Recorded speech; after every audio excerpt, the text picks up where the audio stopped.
The dust has settled, my people. Bud Crawford has dared to be great, going up from 147 pounds, first to 154 to beat Madrimov, up to 168 pounds to challenge the reigning, defending supreme ruler of the super middleweight division, Canelo Saul Alvarez, defeating him via decision.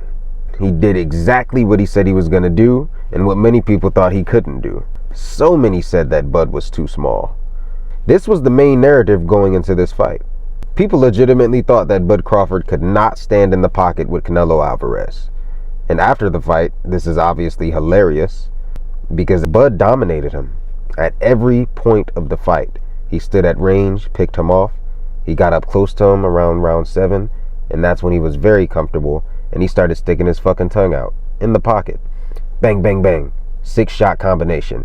That's what Bud does. He sticks his fucking tongue out. People didn't know that. People didn't know he stuck his tongue out once he got real comfortable. So a lot of the casuals will come into this fight and think, okay, Canelo is the more popular fighter. Canelo has more fights. Canelo has more knockouts. Canelo has more notable names on his record. That's what many people thought coming into this fight. But Terence Crawford systematically shut that down. And it started early on with the little herky-jerky movements that Terence Crawford will do 24/7, to where he looks like he's being cocky, and at times he is, but for the most part, he is doing these little herky-jerky movements to distract his opponent, to hypnotize his opponent, so that he won't know when Terence is going to strike. Okay, backtrack. The walkout song. Terence Crawford came out to Ilia Toporia's walkout music. Ilia Topuria is the UFC lightweight champion, former featherweight champion, went up in weight classes just like Crawford. And as of recently, Ilia has been talking mad shit on Twitter about Terence Bud Crawford. He's been talking mad shit about Terence Bud Crawford at press conferences as well. For years, I've wanted to move into boxing and test my skills. Now that we have a legitimate pound for pound in the sport, I'd love to face Terence Crawford, and I have no doubt about the outcome. Victory, without question. ¿Y cuál sería? Victoria, sin duda.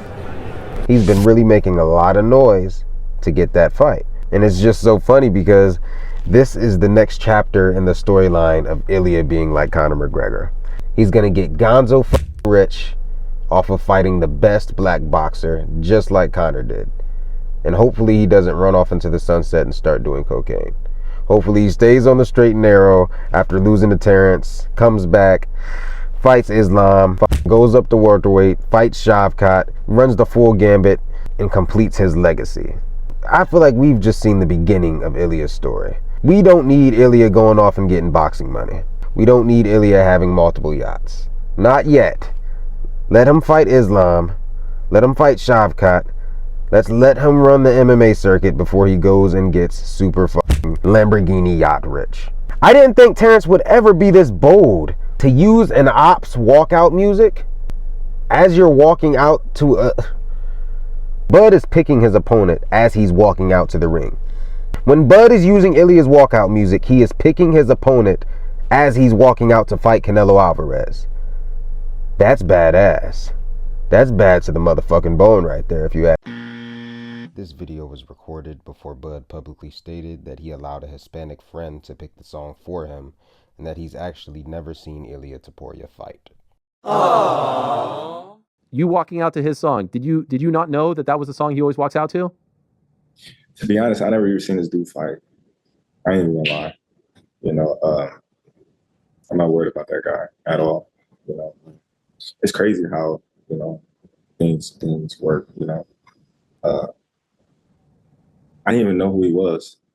When he seen me at the UFC, he came up and shook my hand saying, "What's up?" to me. I didn't even know who he was, you know, but then I see him online talking about he'd knock me out and in the first round and this and that and this. Well, if you want to fight me, you had the opportunity to tell me like, "Hey man, I want to fight you. What's up?" Like, that's fate. You know, if I don't like somebody, if I want to fight them for whatever reason, I would have been like, "Hey, what's up, man? What you think about me and you fighting?" I'm not going to go hide behind, you know, the keyboard and things like that and then be like, "Oh, I knocked this dude out, this and that and this." I think that's fate. Do you, now that this has become a thing and you see the interest, do you have interest in fighting him? For what? What? Money. Listen, what money would I get out of fighting him? Tell me how much I'm gonna get out of fighting him. Well, I know Please. Floyd made a lot, obviously, to fight Conor. He's not nowhere near on the level of Conor McGregor. Let's be real. Stop it. Don't ever compare him to Conor. Conor was here. He's here. Like I said, I don't know this guy. I never seen this guy fight. And I watch a lot of MMA, you know what I mean? Maybe, you know what I mean? I'm slipping. Maybe he's a good fighter, you know what I mean? I don't know. But I honestly never seen this guy fight. And a lot of people in Allegiant Stadium that night who weren't MMA fans and didn't know that that was Ilia Toporia's theme song that he walks out to every UFC fight to, they were probably thinking, oh, he's just trying to tease Canelo using the Spanish song. No, he's teasing a lot of people with that. He's being very fucking strategic. Very strategic move. He sealed the stamp on his GOAT status. He's in that top 10 list. With the Muhammad Ali's, with the Sugar Ray Leonards, with the Sugar Ray Robinsons, with the Lennox Lewises. The only men's 3-division world champion. Claressa Shields did it on the women's side, but Terrence is the first to do it on the men's side. 3-division world champion. Dared to be fucking great, and he did it. And I don't see anybody touching him besides maybe Boots Ennis. And that's when Boots ages into his early 30s. We need to see Boots mature a little bit. Just a little bit. I want to see Boots versus Tio. Then maybe he's ready for Crawford. I know Terrence just made $150 million, but he looked fucking great doing it. He didn't look like he needs to retire. He looked like he can knock out Ryan Garcia for another $150 million. He looked like he can go for another 12 rounds, honestly. What I'd like to see from Terrence next, knock out Ilia Topuria, give him his fame, give him his fortune, make him wealthy in the same way that Floyd made Conor McGregor wealthy in 2017. And then go take out another young up-and-comer, Ryan Garcia, who was talking shit during his racist tirade when he was going off on blacks, Muslims, and the whole fucking world, and thought he could take on the world. Rolly dropped him.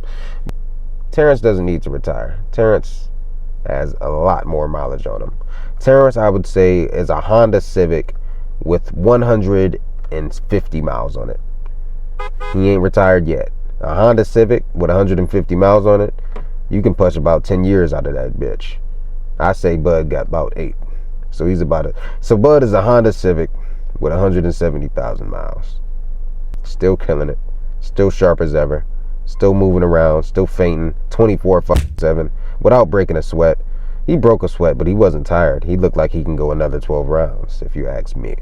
But anyways, this was the Pugilism Pod with Rodney Johnson. Let me know what you felt about the fight. Let me know who you had coming into the fight. Because I don't want the narrative to get slipped up like the Errol Spence did. Errol Spence versus Bud Crawford was a 50-50 fight going into that. Many people thought that he was going to lose, just like the Canelo fight. People doubt Terrence because he's a quiet guy. He's a humble guy. So he doesn't get as much traction, and he's often the B-side. So people don't do the research on his fights. People are uninformed on his fights usually, which is why you can make a lot of money betting on Terrence Bud Crawford, usually the underdog. When you really watch the fights, you think to yourself, how can you bet against a guy like Terrence Bud Crawford? I mean, the motherfucker got shot in the head and survived. Now, let alone the fact that Terrence Bud Crawford has never lost a fight or got knocked out or even fucking dropped in his entire professional fight career. 42 fights. This motherfucker took a headshot and survived. And you mean to tell me you're going to bet money against him? What the fuck is wrong with you? I'm done with y'all, man. This has been the Pugilism Pod with Rodney Johnson. And I will catch y'all on the back end. Peace out, my people.